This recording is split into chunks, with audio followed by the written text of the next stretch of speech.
Howdy folks, you're watching Deuce. Which one of the pistols behind me on the wall would you choose to defend yourself against a bear attack? Well, I found real life scenarios of all of these pistols being used, plus a few more, and we're going to go over those one by one to determine which one of these would be your best option. This question comes courtesy of my wife. She was asked on the internet whether she would want to run across either a random man or a random bear while hiking in the woods.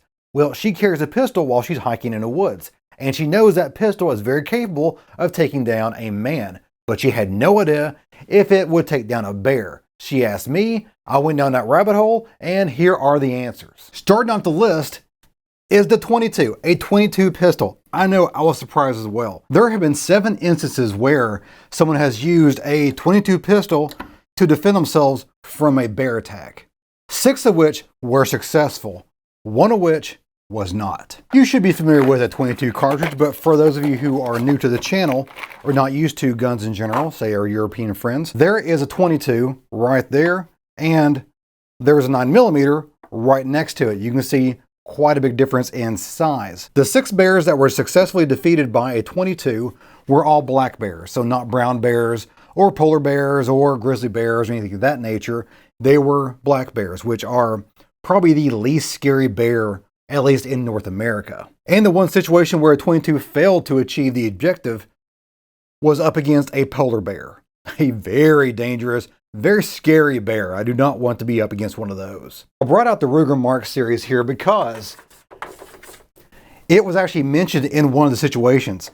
Someone used 2 full magazines, which is 20 rounds of 22, through their Ruger, well, they said a Ruger pistol. There's not many Ruger pistols from the 60s or 70s that held 10 rounds and was semi-automatic. So it's probably like a Ruger Mark II, maybe Mark III, depending on the actual age of the article. I can't remember, but there you go. Moving up that caliber ladder here, the next situation against a bear was actually in Tennessee and not too long ago in 2006. And they used a .380 caliber pistol. .380, which if you're not familiar with, is basically a baby 9mm. It is meant for compact firearms. I have one right here. This is loaded. There we go. This is a Sky pistol right there. It is fairly reliable. It's not the greatest ergonomically, but I brought this out because they almost moved to Tennessee, and they, at the last minute, they went back to Florida where they're still there manufacturing these today. Because this situation only happened in 2006, we have a lot more information about this one. It was a 350-pound black bear who had already done some damage. I can't go into great details on YouTube, of course, but think the worst, that's what happened. The local fire and county rescue chief, he grabbed his .380 pistol. I'm not sure if he was really prepared for a bear attack, but he happened to have his .380 pistol on him, and he was looking for this bear. The bear charged him. 350-pound black bear charged him, and he put 2 rounds into the bear from his .380, and the bear ran away. And there lies important detail. Not all of these are situations where the bear was put down. A lot of these are just situations where we scare the bear off, especially I'm sure that 22. A lot of the 22 stories are very, very old, so there's not a lot of details about them, but a lot of the 22, I'm sure, resulted in just scaring the bear away, which is what you want. Scare the bear away so you can go back home and live to hike another day. The next caliber up the ladder is 9mm. And I'm going to grab my Glock 34 right here. Check it, and magazine's empty. Glock is empty altogether, good deal. Now, most people, including myself, will not be carrying a Glock 34 as their carry weapon, because that's just a lot of mass to be walking around in the woods with. But a lot of people do carry 9mm, and just in a smaller form factor, such as a Glock 19. The researchers found 7 cases where people have defended themselves with a 9mm pistol. All were successful. Every single one of those cases was a successful defense operation using 9mm. 3 of those 7 were from grizzly bears. Someone used a 9mm pistol to defend themselves from a grizzly bear 3 times. Once from a brown bear, and the rest were black bears. But still, a grizzly being scared away by 9mm, which is, that is something. And the next on the list is a 9mm Makarov. If you're not familiar with the Makarov design, This was a design and a caliber developed in the Soviet Union era. Now the Russians still use it, I'm pretty sure. It's a 9mm, but it's a short little stubby thing, very similar to the 380 Auto. Actually very, very similar to it as far as specs and power is concerned. It's very anemic, honestly, it really is. In 2010, a Russian police officer used their 9mm Makarov to defend themselves from a brown bear. So a little bit more dangerous than a black bear that we're used to here in the Southeast. So they did it with a brown bear. They shot between 8 and 9 rounds toward the bear. Not sure how many hit him, but the brown bear ran off into the woods, never to be seen again. And now to my favorite carry pistol for hiking, the 38 Special. These are all revolvers, and there's been three cases where someone has defended themselves from a bear attack using a 38 revolver. 2 of which were successful, 1 of them a failure. And here's a 38 Special cartridge. Now, the stories don't differentiate whether this is a 38 Special or a 38 Smith & Wesson. Some of these articles go way, way back in the past, many, many decades, where a 38 Smith & Wesson would actually be something that you would find. But the more modern stories have to be 38 Special because that's just by far the most common 38s out there. And the one failure using the 38 Special did not end in tragedy, which is very good. They basically climbed up a tree after being chased by a bear who was protecting their cubs. Sounds like the hiker was not keeping a head on a swivel, because you got to know you're in bear country. You have to know your surroundings, have some situational awareness. And apparently they did not, and stumbled across a bear with cubs, angered the mama bear. They ended up running up a tree or climbing up a tree away from the bear, and they shot down toward the bear while it was climbing up toward the hiker. Eventually the bear did go away, but not after they'd already extinguished all 5 rounds from their snub-nose revolver. So that does not bode well for my 38 snub-nose right there, because I like to carry that because it's so lightweight and convenient. But if you got a chance where the bear just doesn't really care, maybe I need to rethink that. Next up is a .357 Magnum revolver. Make sure this is empty. It is. I actually don't have any Magnum rounds around, or I would show you one, but it's just slightly larger case than the 38 Special. There have been 8 cases of people using a .357 Magnum against a bear for self-defense. 7 of those were successful, and 1 of them was not. The story regarding the one failure with the .357 Magnum was against a grizzly bear, and it looks like the hiker was taken by surprise. Again, people, situational awareness. I know it can happen to anybody, but again, that's a very important topic there. Situational awareness, know your surroundings.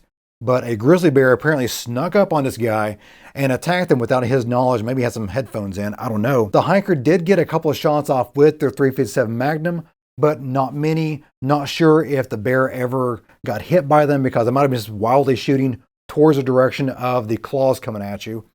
And the person, unfortunately, was mauled very badly, although it looks like they did survive the attack, and I guess made a full recovery. I don't know. The article does not go into full details on that, but it looks like at least the story made it out, so obviously the person did too. There are 4 situations where a .40 caliber weapon was used to defend people from a black bear. They were all black bears, and they were all successful. And I'm going to bet they were all using a Glock 22, just like this one. Now, why would I say that when it doesn't actually state as a Glock 22? Well, because all the people involved in those shootings were police departments. And the police departments pretty much follow what the FBI uses as far as sidearms are concerned. And the FBI is the one that pretty much invented, or requested it to be invented, the .40 caliber Smith & Wesson pistol. Most of the police departments have now moved on, or are moving to the 9mm to follow the examples of the FBI going to 9mm now, which is how I got this. This was actually a service pistol from a local police department, and I was able to purchase it because they were scrapping these and moving on themselves to a more FBI-friendly 9mm. Similar to the .40 caliber, but much more powerful, is the 10mm cartridge, and the 10mm cartridge was used 3 times to defend people against bear attacks. 2 grizzlies and 1 black bear. All were successful. I don't have a 10mm firearm. I would put it up there if I did. I do not. I have shot them. They are unpleasant to shoot for the most part. They are quite a bit more powerful, quite a bit more recoil. It's not a friendly gun to shoot, which is why the .40 caliber was invented, to kind of dial back that recoil impulse for the average Joe FBI employee. There are 4 cases of .41 Magnum revolvers being used, and All were successful. I do not have a 41 Magnum, nor have I ever shot one. I have no idea. If you guys have shot a 41 Magnum revolver, let me know what that feels like, because I've never had the opportunity to. I don't even know I've ever seen one in person, but they are fairly common, just not in my neck of the woods. 2 cases where a revolver chambered in 4440 was used, which is a very obsolete cartridge, as you can imagine. The first instance was in 1890, and the second one was in 2002, which is surprisingly recent. Now we are up to the most commonly used cartridge for the purposes to defend yourself against a bear, and that is the Dirty Harry himself, the 44 Magnum. 30 cases, 30 known cases of self-defense using the 44 Magnum against a bear, every single one of them successful. That is a winner of a cartridge, if I do say so myself. It looks like almost half of those attacks were by grizzlies. So the 44 Magnum, it packs a freaking punch. Now, I don't have one, unfortunately. I would put it up there if I did. I have shot a 44 Magnum. I like the long barrel 44 Magnums, like the 6 or 8 inch long barrels. Very nice to shoot. Do they pack a punch? They sure do, but they are fun to shoot. Next up, 45 pistol. This is a 45 ACP chambered 1911. I have carried this on hikes before, but they are heavy. They're much heavier than my revolvers up over there. So, and it don't really hold that many more rounds. It's an 8-round magazine, but it is a decently sized bullet right there. I will put that right next to the 9mm. You can see what that looks like for comparison's sake. There were 9 cases where someone used a 45 caliber pistol against a bear attack. All 9 were successful. So way to go. Good old 1911. And there was even one case where someone used a 45 caliber super. The super is basically just a supercharged 45 ACP. It's actually the same size case, but the internal structure of the case is different. A little more reinforced in the webbing down to the bottom of the case. The base of the case is thicker, so it packs a bigger punch than even the 45 ACP.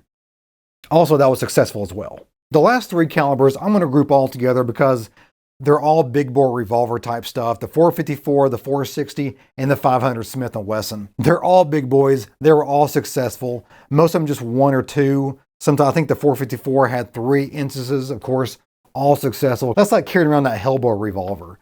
Yes, all 3 of those are perfectly fine, perfectly good to use against a bear attack.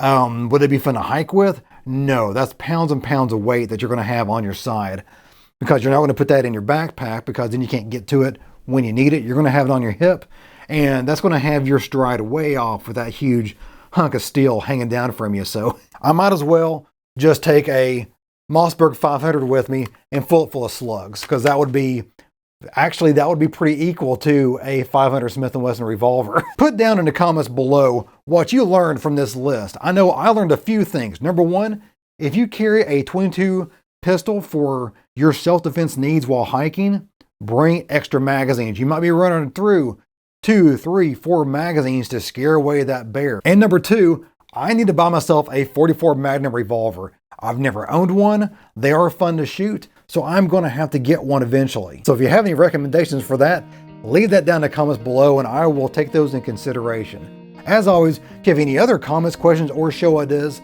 leave that down in the comments down below. I try to answer as many of those as possible. And as always, you guys have a great day.